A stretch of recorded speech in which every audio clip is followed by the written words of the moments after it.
People of YouTube, F-Man Critic back and happy Halloween, people!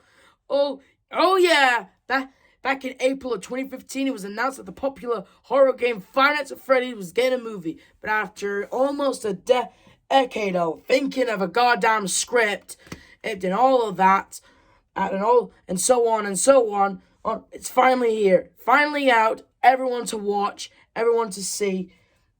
But is it just as cool as the games? Well, I mean, technically, Blumhouse and Scott did say that the movie isn't going to be 100% like the games, you know? It's going to be like some chunks of the books and just chunks of the games. In all honesty, I like that. I honestly did like that quite a lot, actually. I mean, I liked it that it told its own story instead of just telling us a story we technically already knew, you know what I mean? So, what is this story about? Well, it's about this man named, actually, the movie begins about a man who's trying to go through with the air ducts because thing is trying to go through his door. We all know what that is. I mean, a silhouette of Foxy shows up, and then when he gets out, he's captured, and he's put into this weird little saw trap thing. I have no idea what it is, but I'm assuming it kills him. And then we see all these pictures of the of 5 children holding hands with a yellow rabbit, and then the intro, and then this thing begins. What is it called again? An intro, whatever. The point is, this thing before the title card is really cool, and I love the songs. Like seriously, the tale of how all these kids were fooled to trust a purple man in a yellow rabbit suit. The point is, I think it's really clever and really cool. And, you know, it just shows what's going to happen, you know? And then title card. All I'm saying is, I really loved that intro.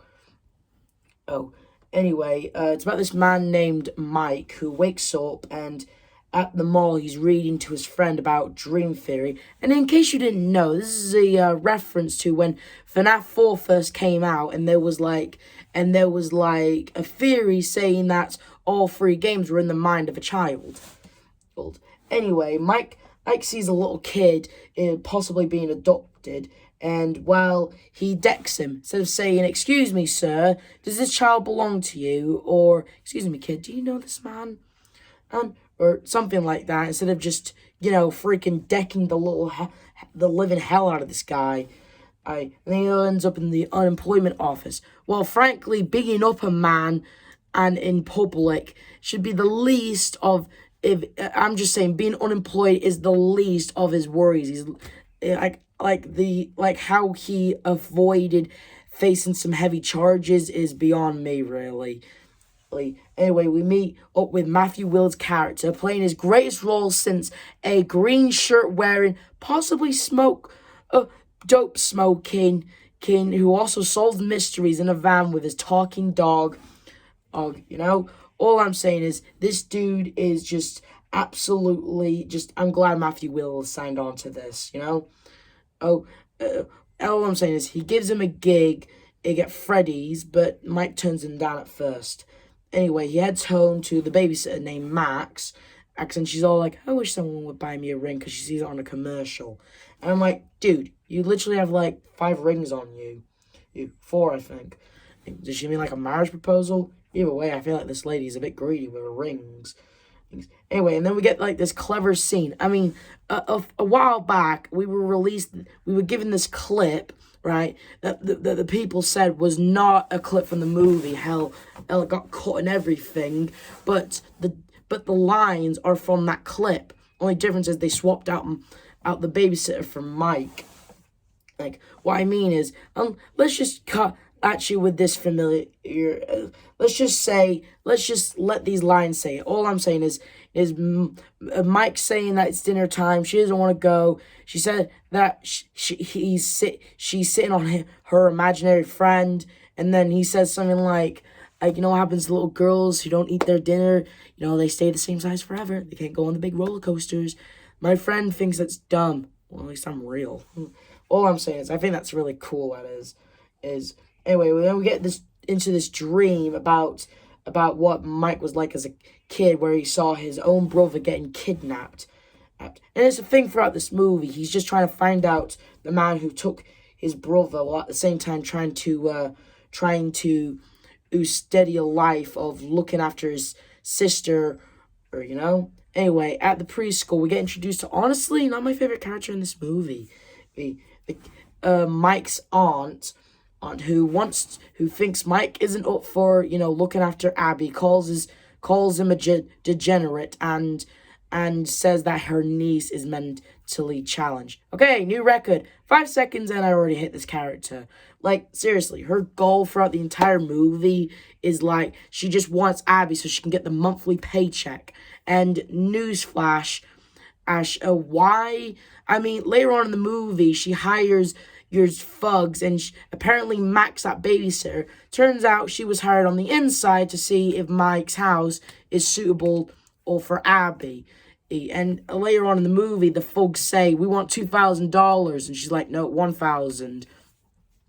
So I'm just saying, listen, I don't know how much a person gets for a monthly check for looking after a child, but I'm just saying, if her mission is to get money, I say she's already got money, because if she has the money to hire a lawyer, thugs, an inside babysitter, then I'm just saying, maybe she should stop wasting her money and just count what she has now. Am I right? Or at least see where I'm coming from. Anyway, so Mike decides to, get the job at Freddy's so it would look good to a judge. He gets welcomed at Freddy's, keep an eye on the monitors. He gets a videotape that has his name on it, basically a training tape, but it glitches out. And then he gets jump scared by Balloon Boy, or at least a little toy version of it. And in my opinion, it was pretty funny and clever. It happens a few times in the movie, actually. Anyway, he takes a good look around at the place, looks at the animatronics. Next, he takes a nap. He goes to sleep, and then, he really lives that dream, but then he witnesses 5 kids that are wearing very specific sort of clothing. I mean, we all know it's the ghost of the kids, so, they run away, and he tries catching up the one with the blonde hair, but he wakes up, and he returns home, and then at Sparky's, we get introduced to, honestly, a really cool cameo. Matt Pat from Game Theory, Film Theory, Food Theory, and Style Theory. Honestly, the idea of him making a cameo in this movie was a theory. But look at it now. It's amazing. He even says his iconic line, it's just a theory. I love it. What, a food theory? Honestly, that's just really cool. Well, anyway, and then the aunt, these guys, Max and her boyfriend, suggest maybe we should just kill Mike. And she's all like, tempting, but no. With her lawyer present, All I'm saying is, what is this lady's deal? I know she wants monthly money, but still, I think you already have enough money, lady. So, seriously. They suggest that maybe they should wreck up the place when Mike's not around, so that way they would get him fired, Oh, that way then she can get the money. Anyway, on night two, Foxy's out of his pirate's cove, and you can see a silhouette of him. The dream goes on for more, and then, Mike, he tries chasing after the kids. And this scene, what I can only describe as, like, a reference to, number 3 FNAF movie. Remember my video when I ranked all the movies? Well, yeah, I think there's a little reference I think this scene is a reference to one of those fan-made movies. But you gotta have to see it to believe it. I'll let this speak for itself. Anyway, he gets scratched. Actually, there's blood gushing out. And he wakes up, and electricity's going off, and he answers the door, and it's Officer Vanessa from Security Breach. Turns out Mike's actually bleeding. So, I have one question. When the ghosts of the children are attacking him in his sleep, are they, like, in his office, and that's how they can act, or is this some kind of, like, Freddy Krueger thing? I guess you could say Freddy Fazbear became Freddy Krueger, I suppose. Whatever. Vanessa knows first aid, and she looks, and she shows him around, shows him the animatronics that move on their own, and she even gives Mike his badge, which, if I'm being honest, is kind of weird, because why would you give away badges badges for 1,000 tickets to kids. Like, if those are the same badges that the employees wear, and you're giving out the badges to kids, or more specifically, teenagers, or whoever wins those badges, am I right? What if, like, someone wears it, and then other people who are new are all like, hey, you work here? All I'm saying is, in a way, isn't that kind of like, I don't know, I don't know the word, but I'm just saying, it's just kind of weird. You're be giving out badges that the same employees wear, if I'm being honest. Whatever. Anyway, it's morning, and the folks show up, and, basically, we all saw the trailer, so we all know what happens. Chica and the cupcake attack, Bonnie attacks in the supply closet, and Foxy attacks this dude, and Max is lured in, and a child approaches her, and I feel like this part is a reference to Pandora's little YouTube short, The Hug, where a scene where Max gets a closer look at Freddy, and a hug, and an arm comes out, which I think in a way is a reference to the YouTube short, The Hug. The only difference is Freddy grabs Max and he chomps her down, only leaving her legs. That is pretty cool. Well, and before you all say, was that the Bite of 87 in the comments? Seriously, I tell you, the people just kept saying that when they first saw that scene. Anyway, Vanessa confronts Mike, saying that the break-in at Freddy's and how she knows about the sleeping pills, and they have a chat for a bit, saying about the sleeping pills are just, he just wants to know what's up with his brother. I mean, he doesn't really know about his parents. I mean, his mom died, and I guess the dad couldn't handle it. We don't know what happened to the dad, but I'm guessing we might find out in the sequel, I suppose. Anyway, night 3, and since Max is dead and Mike couldn't get he takes her to Freddy's, but it's not like a vacation, whatever. So, we get another jump scare from Balloon Boy. Mike knows his blood, and what I can only say is a reference to Willy's Wonderland, where Mike cleans up the restaurant. Anyway, Abby gets awoken. She goes to the party, the stage, and then Mike, goes to his dream, and then he sees a little boy with blondish hair, and he's all like, please, if you tell me who that was, I'll give you anything. And they're like, okay. And anyway, we can see the drawing he did in the dirt, a yellow rabbit. And he wakes up and sees his sister's gone and screaming. Man, he goes to approach, but he has a shadow attack. And then, Abby says, it's okay, Mike. These guys were just tickling me nonstop. You were screaming, like, unless you were scream of laughter, then still, you were screaming. And whatever, apparently the animatronics are friendly. Mike thinks it's just one big joke, but they're, like, really, really friendly. Anyway, it's morning, and he takes her home, and, he sees something in her drawings, that those kids look exactly like, oops, sorry about that. The kids look exactly like the ones he's been seeing in his dreams. Anyway, he talks to her about her friends, and he quickly notices that they're ghosts possessing the robots, and he doesn't question why they're ghosts or something like that, or why is he not investigating the whole thing, and whatever. And anyway, and then Abby says, hey, can I get some soup, please? And Mike's all like, okay, first of all, who the hell eats soup in the morning, am I right? Unless it's noon already, then fine. Whatever. He tries to, get some information out of her, since her and the animatronics are, somehow talking to each other.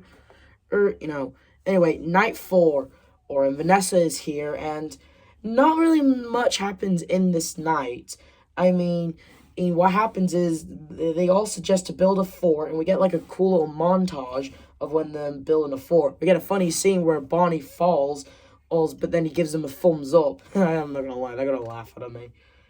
And they're all just chilling out. And then when, they realize all forts need, a roof, Vanessa and Mike go to the supply closet, and they realize, as there's an old animatronic that looks exactly like Ella from the book 1:35 a.m., you know? Anyway, she talks about the spring locks and how, how Mike shouldn't bring Abby anymore, you know? And then, anyway, and there's a scene where Abby wants to, play Bonnie's guitar, and she strokes the strings, but a scene happened before where Bonnie strokes and it caused like an electrical explosion or something. Abby gets knocked out, which is like, goddamn, I'm sorry that didn't kill her. Or she's fine, don't worry. And Vanessa's all like, if you bring in Abby here again, I will shoot you. Her words, it's like, clearly she has her own intentions. And anyway, Mike calls the mean aunt to watch Abby just for this one night, and then Abby, she thinks that Mike betrayed her, and she scribbles his face out of her drawings, and Mike picks up some sleeping pills, and he goes to sleep, and he realizes he's not in the same dream. He's more like in a dream that he wanted, how things went out. Apparently, the ghost children are making him a deal. They want Abby, and he can relive this dream as much as he wants to, and be with Garrett. Oh yeah, did I mention that the little brother in Mike's dream isn't called Evan or Chris or Crying Child? It's called Gavin, and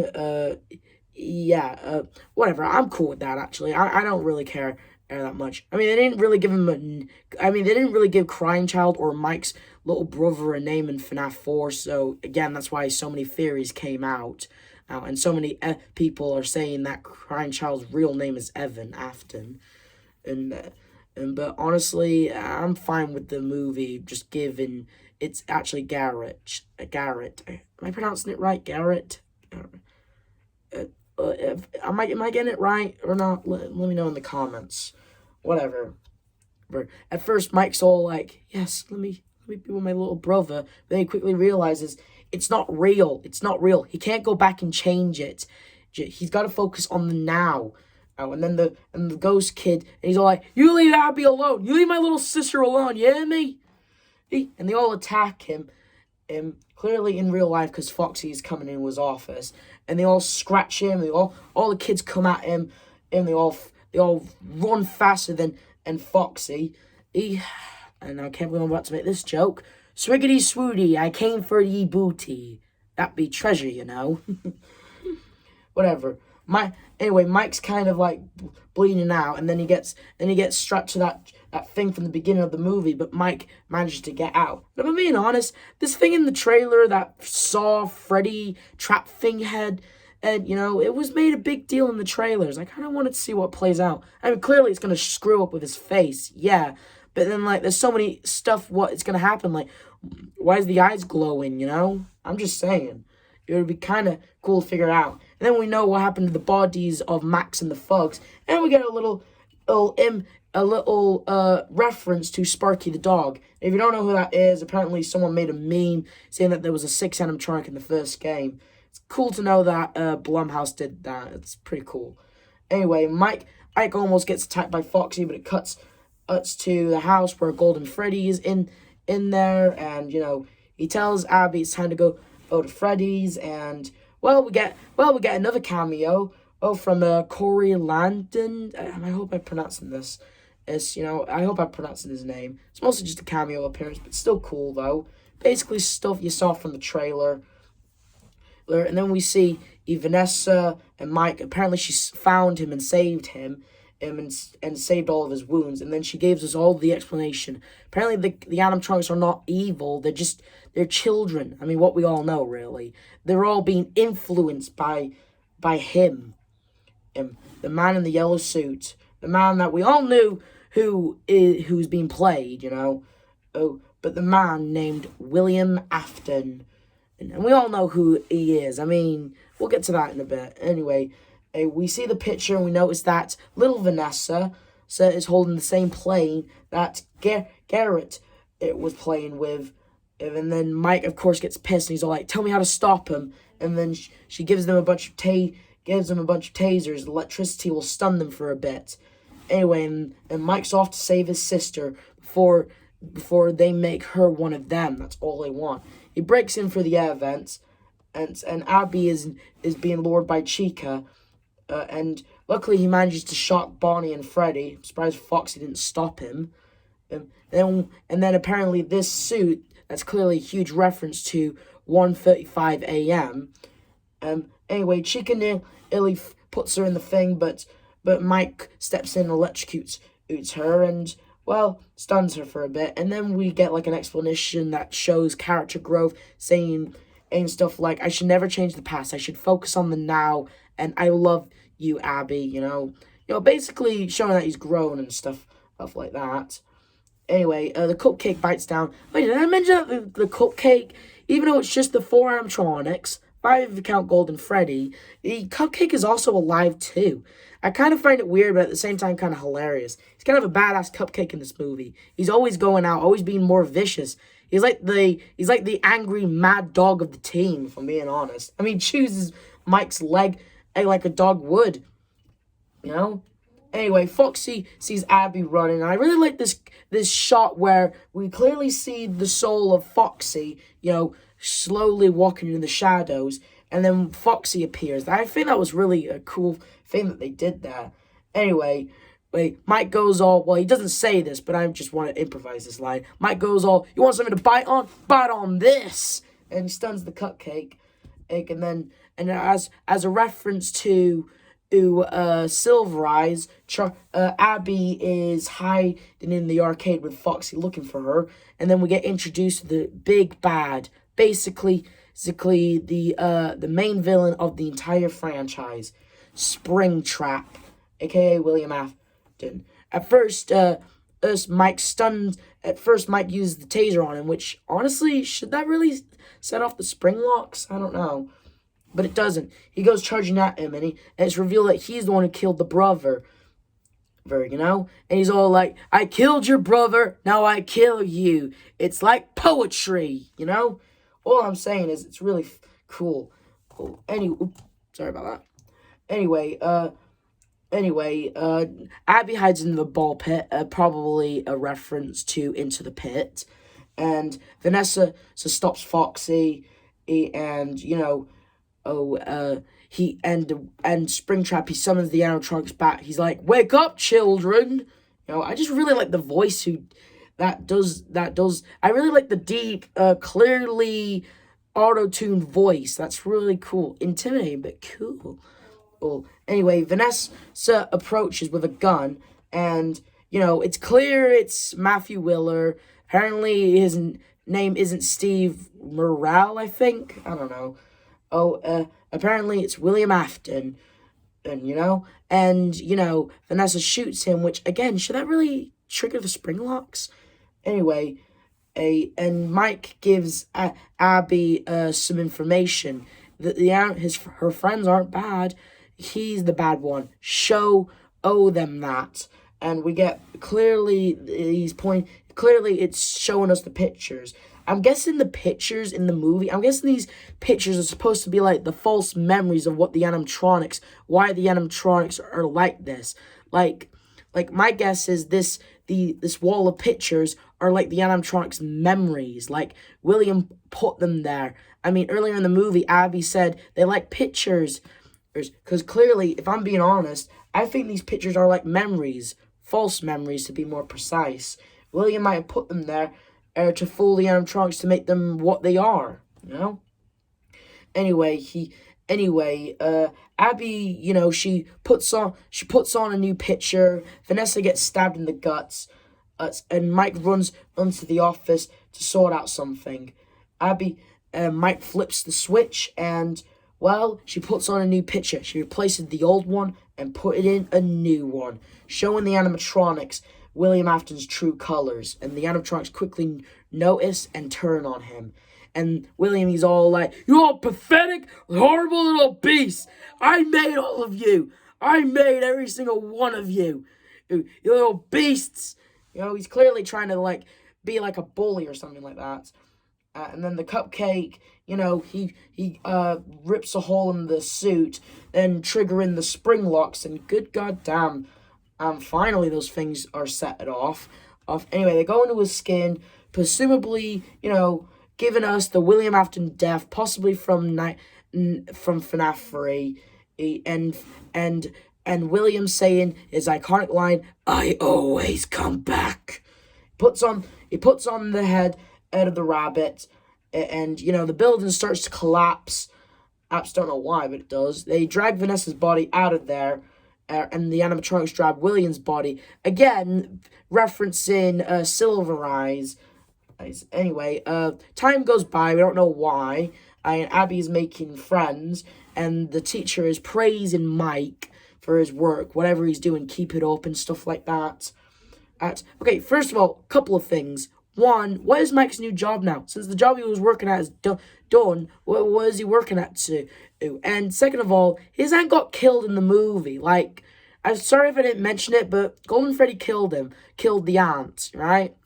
And I'm just saying, the aunt, like, I'm surprised, like, Mike isn't wanted for questioning, or at least isn't a suspect of a person's disappearance. Am I right? Like, I'm just saying, if a person, I'm just saying, she went out of her way to, like, make sure Mike, I didn't have Abby, and then, like, the last location she was at Mike's home. And since she's suddenly gone, people are not questioning in why she's gone, and you know, all I'm saying is I'm surprised Mike isn't the suspect of murder or wanted for questioning. All right. Anyway, you know, their relationship has grown stronger, and they stop by the hospital where Ike says some words to Vanessa, who's comatose. Then we cut up to a very nice shot of a picture of what the gang did on night 4, and yeah, and Mike's all like, "Do your friends still talk to you?" And they're all, and she's like, "Yeah, but they're lonely. No one's looking after them. We gotta go visit them." Clearly setting up for a sequel. Anyway, the camera zooms out of the house, but then we zoom back into the pizzeria, where William Afton is decaying, dying, being impaled by spring locks, while the ghost of Golden Freddy looks at him, closes the door, or cold, you know? And then it hits the credits, and I really loved this part of the credits. Like, the credits were, like, really, really crazy. Like, they got, like, a Living Tombstone, I think it's called, song of the Five Nights at Freddy's movie. The one that goes all, "We're waiting every night to finally roam and invite." They got that for the credits. Now, that is ultimate fan service, that is, if I'm being honest. Yes, you know?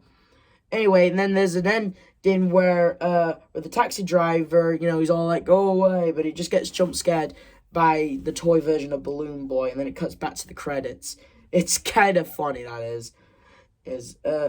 So that was Five Nights at Freddy's, the movie.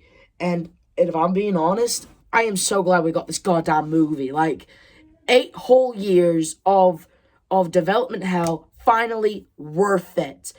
And some critics, mostly not fans of FNAF, for giving this movie bad reviews or something like that.